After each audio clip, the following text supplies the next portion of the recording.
कारंजा येथील रक्तदान शिबिरात 202 जणांचा विक्रमी सहभाग।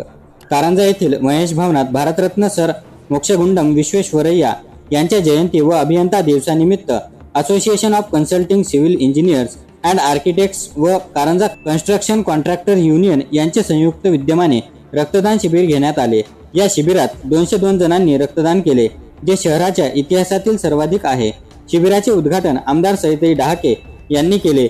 माजी नगराध्यक्ष दत्तराज डहाके, MIMचे मोहम्मद युसुफ पुंजानी, तहसीलदार कुणाल झालटे, डॉक्टर शार्दूल डोणगावकर व इतर मान्यवर यांची यावेळी उपस्थिती होती। बडनेरा येथील संत गाडगेबाबा केंद्राने यावेळी रक्तसंकलनाचे कार्य केले। इंजिनियर व ठेकेदार संघटनेच्या कार्यकर्त्यांनी या रक्तदान शिबिराच्या यशस्वीतेसाठी परिश्रम घेतले।